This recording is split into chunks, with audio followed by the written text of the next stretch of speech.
Hi guys, and welcome to yet another video on my channel. I am so excited that it is October and that it's the Halloween season. It's just one of my favourite times of year. I love Halloween and I love Christmas. I think any season that has like a theme around it I'm really into, particularly these two. So this time of year is just the best. So today I wanted to talk to you about Nevernight by Jay Kristoff.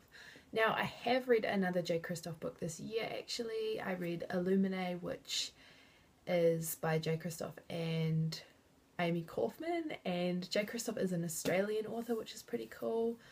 I mean, there aren't a lot of like well-known New Zealand authors, but if Australia's doing it for the Southern Hemisphere, I'm all for that.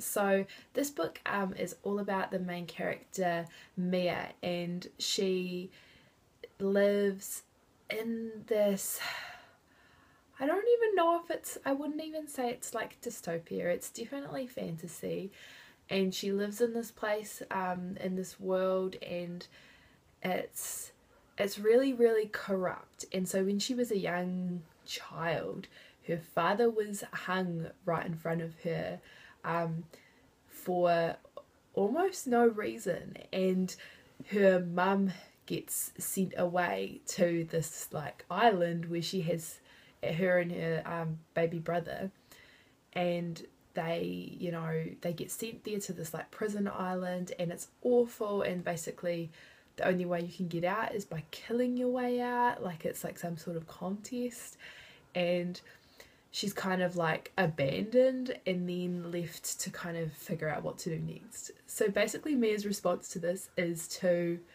train and to connect herself with a Shahid, which is kind of like a teacher, a trainer, and to try and get her ready to get into this, basically a school for assassins that's kind of like a cult, kind of called the Red Church.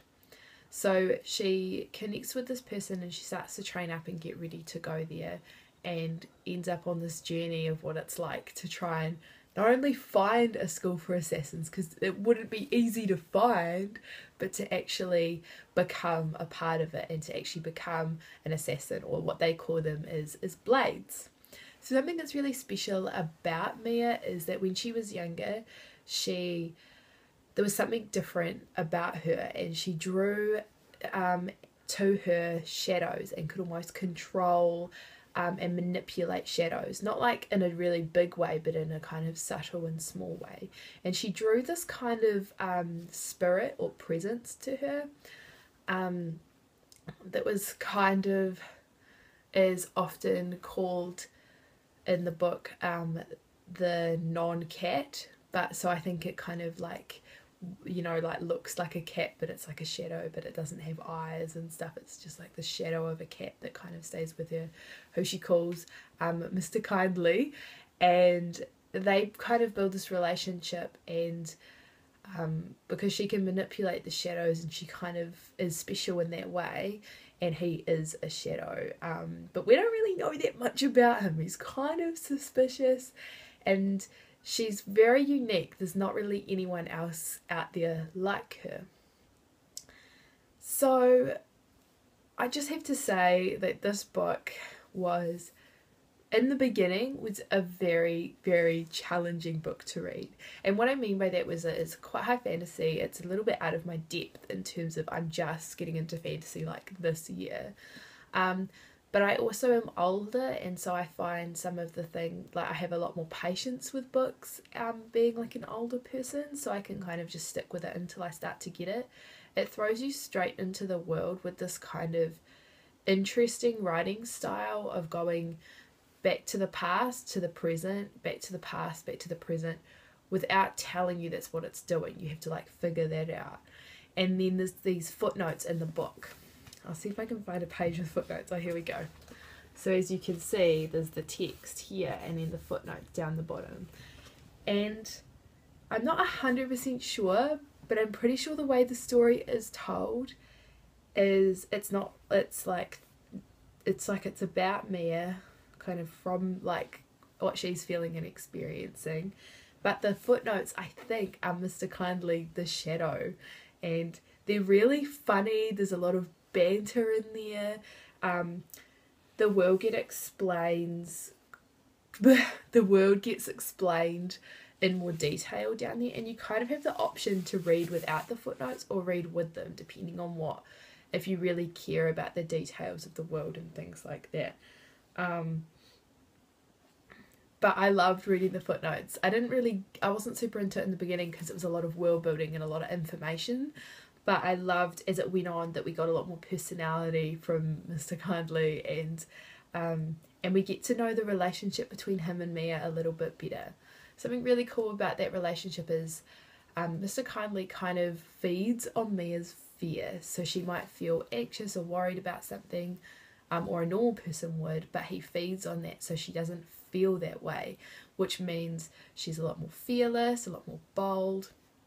And there is a moment in the book where her and someone else are getting punished for something, and she says, "No, Mr. Kindly, I want you to go and take his fear away." And he says, "No, you won't be able to bear it." And she goes, "No, I insist." So it's almost like, because she can control the shadows and things like that, she's almost like the master of Mr. Kindly.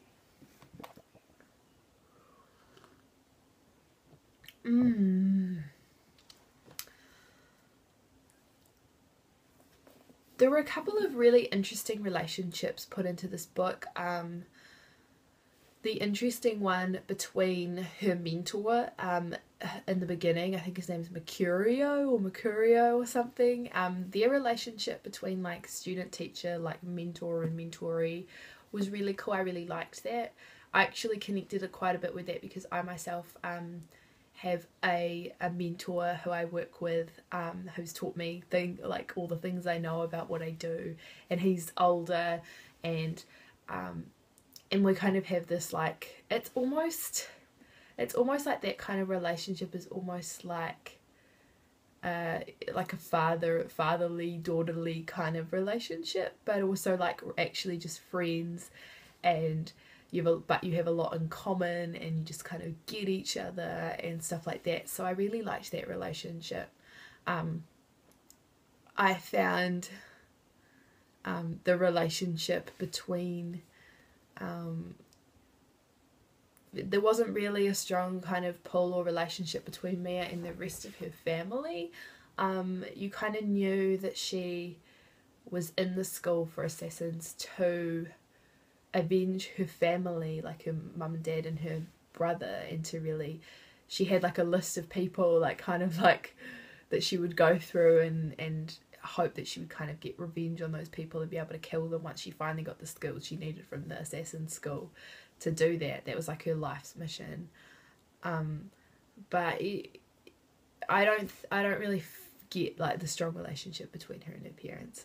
The other cool relationships were definitely between Mia and the other training assassins. So really interestingly, the training assassins would just turn up sometimes dead, which was just insane, because you're trying, like it's not surprising, like you're not surprised when it happens because it's a school to train assassins, so surely people will get killed. But the fact that it's, that you kind of, some of the characters are ones that in the beginning they kill off characters that you don't even really know, but then they start to kill ones that you really like, and it's kind of awful and heartbreaking. I really loved that in the School for Assassins there were different classes and they had interesting names. So there was like the Hall of Songs, and which was the fighting, and there was the Hall of Masks, which was like secrets and kind of using like sex and stuff to kind of get what you want, and there was another one which was like poisons and stuff like that. And I really loved that they were all kind of aiming to try and get top of the class, and they were trying to do well enough to get top of a class, but they also some people were getting killed to take them out of the running because they were like the ones that would have been the ones at the top of the class. I found that such an interesting concept. I just loved it how it was kind of like a school, but you never felt like it was a school entirely because of that whole thing that it was to train people to kill other people. And the whole process of when they killed someone, that they would offer them up to the god of the church and say that it was the church's, you know, it was an offering, like a blood offering, was really, really kind of like, it was really interesting to see how that was kind of interwoven into the story. I really loved the library, and I loved the quirky librarian who would like smoke in the bookshelves, and I just don't get how that would ever be okay ever, because you're in a room that is full of paper and you're smoking all the time. And I really liked that there were bookworms. I just found it hysterical that there were like worms, like giant disgusting worms that would just like protect the books. I just thought that was so, like, it was just real clever and kind of quirky, and I really enjoyed it. I gave this book a 4 out of 5-star rating, and the reason I didn't give it a 5-star rating was just because I found that a lot of the description was quite intense and quite overdone a little bit, but I grew to appreciate it the more I read the book. I have read a few other reviews where people have said that they didn't finish, I read one other review where somebody said they didn't finish the book because they just got so frustrated with the kind of overkill of the description, and I just feel like that's a little bit, I just think, you know, like, not every book is just going to lay it all out for you. I think sometimes authors want to acknowledge that as readers we have brains and we can figure it out and we can stick with the story and actually really give it a go. So I felt like that was a pretty poor review. I just wanted to say as well that this cover is beautiful with this bird here and with all the details within it, like the hands and the keys and the knives, and like it's all parts of the story are like thought out and woven into it. And even that there's the red sun here, it's just so clever, and the back's beautiful as well with the feathers and stuff. I just really enjoyed this book, and like I said, I didn't love the writing as much in the beginning, but I grew to really appreciate it and love it. And me is kind of like an anti-hero, and I feel like reading this straight off the back of reading And I Darken, it felt like I liked Mia a little bit better than the anti-hero in And I Darken, who was Lada, I believe. But I really like that book as well. I kind of put them on par. So if you liked And I Darken, you'll really like this. There's a lot of really cool books coming out this year. This one's quite new, so I really enjoyed it. It's a bit of a bigger read, so I'm going to read some smaller books now so I can like get back onto my reading goal. But I really do recommend this book. I would say not so much for younger people. Probably if you're a little bit older, like new adult, I would say this book is really good for you. Unless you're into high fantasy and you can just like slay through that, then just give it a go, I say. So I just want to say thank you so much for watching this video. I'd love to know if you guys have read Nevernight, and maybe some of your thoughts, what you thought about the story or the writing, or anything about it. I'd love to hear it in the comments down below, and I will see you guys in my next video.